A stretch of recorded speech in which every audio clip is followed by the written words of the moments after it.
स्वागत है दोस्तों। आज हम सभी अपनी इस क्लास में हिंदी साहित्य के सबसे महत्वपूर्ण वन लाइनर की श्रृंखला पढ़ेंगे। पिछली क्लास में भी हमने बहुत महत्वपूर्ण हिंदी साहित्य के वन लाइनर को पढ़ा और आज की भी क्लास में आपको ऐसे ही महत्वपूर्ण तथ्य दिखाई पड़ेंगे। तो शुरुआत करते हैं। सबसे पहले देखते हैं समय साम्यवादी। समय साम्यवादी 1997 में प्रकाशित ये रचना है। यह जीवनी किसके जीवन पर आधारित है? तो आपको ध्यान रखना है, समय साम्यवादी राहुल सांकृत्यायन जी के जीवन पर आधारित जीवनी है। इसके लेखक जो हैं यानी जीवनीकार विष्णुचंद्र शर्मा जी हैं। तो 1997 में लिखी गई, इसे ध्यान रखिएगा। हिंदी में गद्य काव्य के जनक कौन माने जाते हैं? तो इसका जो सही उत्तर है राय कृष्ण दास, ध्यान रखेंगे। हिंदी में रिपोर्टाज विधा के प्रवर्तक कौन माने जाते हैं? तो इसका जो सही उत्तर है वह है शिवदान सिंह चौहान। अब इसके साथ आपको ये भी ध्यान रखना है कि हिंदी का जो पहला रिपोर्टाज है शिवदान सिंह चौहान ने लिखा है लक्ष्मीपुरा नाम से 1938 में, और ये रूपाभ पत्रिका में प्रकाशित हुआ है। ठीक है। जंजीरें और दीवारें। जंजीरें और दीवारें संस्मरण के लेखक कौन हैं? तो इसका जो सही उत्तर है वह है राम वृक्ष बेनीपुरी। इसी के साथ आपको ध्यान रखना है कि राम वृक्ष बेनीपुरी जी का जो जन्म वर्ष है वो 1896 है। कितना है? 1896। 1896 से एक बात और ध्यान रखना है आपको कि बालकृष्ण शर्मा नवीन जी का जो जन्म वर्ष है वो 1897 है। ठीक है, ये भी ध्यान रखेंगे। अपलक, क्वासी, ये इनके काव्य संग्रह हैं। आगे देखते हैं काव्य आत्मा की संकल्पनात्मक अनुभूति है। यह कथन किसका है? तो यह जयशंकर प्रसाद जी का बहुत प्रसिद्ध कथन है। काव्य आत्मा की संकल्पनात्मक अनुभूति है।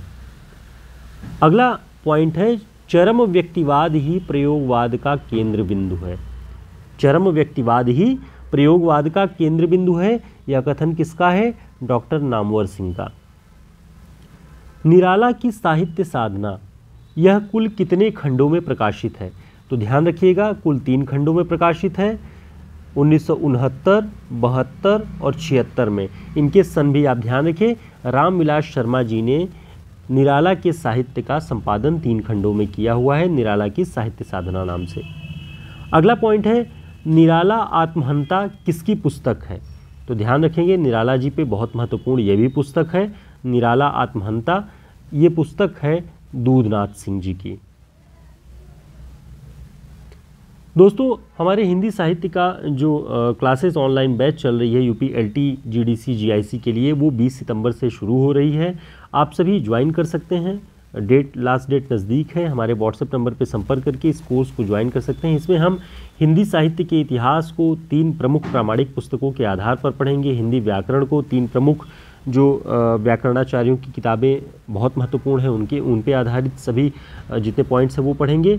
आपको लाइव और रिकॉर्डेड क्लास दोनों मिल जाएगी और प्रीवियस ईयर के क्वेश्चंस भी हम सॉल्व करवाएंगे। तो ये पूरा पाठ्यक्रम नियमित और सुनियोजित ढंग से हम इसको कंप्लीट करेंगे। तो आप हमारे इस बैच से जुड़ सकते हैं जल्दी। बहुत सारे लोग जुड़ चुके हैं, जो और जुड़ना चाहते हैं वो हमारे नंबर पर संपर्क करके जुड़ सकते हैं। और हमारे हिंदी साहित्य का शॉर्ट नोट्स जिसमें अब तक हमारे पढ़ाए गए सभी वन लाइनर प्रश्नों का पूरा कलेक्शन है, साथ ही व्याख्यात्मक ढंग से जो हमारे वस्तुनिष्ठ प्रश्न हमने हल करवाए हैं शुक्ल जी की पुस्तक के आधार पे, उसका कलेक्शन है। नंबर पे संपर्क करके आप इसे ऑर्डर कर सकते हैं। आगे देखते हैं। अगला पॉइंट है भारतीय चिंता का स्वाभाविक विकास। ये जो टर्म्स यूज़ किया जाता है और कई बार परीक्षाओं में पूछा गया है कि भारतीय चिंता का स्वाभाविक विकास हजारी प्रसाद द्विवेदी जी की किस पुस्तक का अंश है? तो ध्यान रखेंगे हिंदी साहित्य की भूमिका, और इसका जो प्रकाशन वर्ष है 1940 है। ठीक है, तो हिंदी साहित्य की भूमिका हजारी प्रसाद द्विवेदी जी की पुस्तक है, प्रकाशन वर्ष 1940 है। इसी में कहा गया है कि भक्तिकाल या भारतीय जो साहित्य है, हिंदी साहित्य, भारतीय चिंता का स्वाभाविक विकास है। अगला पॉइंट है वह उपन्यास जिसमें नागार्जुन के निजी जीवन संदर्भ भी उपन्यास के अंग बन गए हैं। तो ध्यान रखेंगे रतिनाथ की चाची जो उनका उपन्यास है 1948 में प्रकाशित, उसमें नागार्जुन के निजी जीवन के संदर्भ भी उपन्यास के अंग बन गए हैं। ऐसा परीक्षाओं में पूछा गया है, इसका सही उत्तर यही है। अगला पॉइंट देखते हैं गांधी जी के दक्षिण अफ्रीका के जीवन के संघर्षों पर केंद्रित उपन्यास कौन सा है? दक्षिण अफ्रीका में उन्होंने जो अपने जीवन के संघर्ष की शुरुआत की वो पहला गिरमिटिया उपन्यास में दिखाई पड़ता है। गिरिराज किशोर इसके उपन्यासकार हैं। 1999 में ये उपन्यास लिखा गया। तो ये सारी बातें बहुत महत्वपूर्ण है, इसे ध्यान रख लीजिएगा। अगला पॉइंट देखते हैं, गोविंद मिश्र का रिपोर्टाज शैली में लिखा हुआ उपन्यास कौन सा है? इसका जो सही उत्तर है वह है धीरे समीरे। धीरे समीरे 1988 में प्रकाशित रिपोर्टाज शैली में लिखा हुआ उनका उपन्यास है। ठीक है। अगला पॉइंट है, प्रपद्यवाद किसका पर्याय है?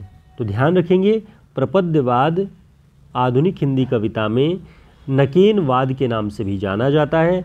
न के न, ये 3 अलग अलग रचनाकार जैसे नलिन विलोचन शर्मा, केशरी कुमार और नरेश, 1956 में ये टर्म्स यूज़ किया गया आधुनिक हिंदी कविता में, प्रपद्यवाद या नकेनवाद। और नकेन से किन 3 लोगों का नाम जुड़ा है, इसे बहुत अच्छे से ध्यान रख लीजिएगा, क्योंकि कई बार परीक्षाओं में पूछ सकता है कि नकेनवाद में निम्न में से कौन सा नहीं था। तो 3 के नाम कन्फर्म आपको पता होने चाहिए। अगला पॉइंट है, कितनी नावों में कितनी बार काव्यकृति के लिए अज्ञेय को कौन सा पुरस्कार मिला था? तो ध्यान रखेंगे, कितनी नावों में कितनी बार काव्यकृति के लिए अज्ञेय को 1978 में ज्ञानपीठ का पुरस्कार मिला है। ठीक है। अगला पॉइंट है, अज्ञेय की किस रचना पर साहित्य अकादमी 1964 में पुरस्कार मिला? यानी 1964 में अज्ञेय की किसी रचना को साहित्य अकादमी का पुरस्कार मिला। वह रचना कौन सी थी? आंगन के पार द्वार। और ये प्रकाशित कब हुई? 1961 में।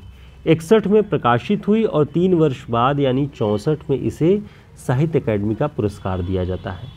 तो 2 रचनाओं को अच्छे से आपको ध्यान रख लेना है, कन्फ्यूज़न नहीं होनी चाहिए कि 61 में आंगन के पार द्वार लिखा गया, 64 में साहित्य अकादमी मिला, और कितनी नावों में कितनी बार काव्यकृति के लिए ज्ञानपीठ का पुरस्कार 78 में मिला है। तो दोस्तों, उम्मीद है ये सारे पॉइंट्स आपके लिए परीक्षाओं की दृष्टि से उपयोगी होगा। हमारी छोटी छोटी मगर बहुत महत्वपूर्ण जो पॉइंट्स की क्लासेस होती हैं आपके लिए उपयोगी हो, हमारा ये प्रयास रहता है। आप सभी हमारे इस बैच से जुड़ सकते हैं और बेहतरीन सुनियोजित ढंग से हम अपनी क्लासेस को, अपने सिलेबस को पूरा कंप्लीट करेंगे। हिंदी साहित्य के शॉर्ट नोट्स की जानकारी जिन्हें चाहिए होगी वो यहाँ से देख सकते हैं। फिर मिलते हैं एक नई क्लास में, तब तक के लिए नमस्कार, शुभकामनाएं।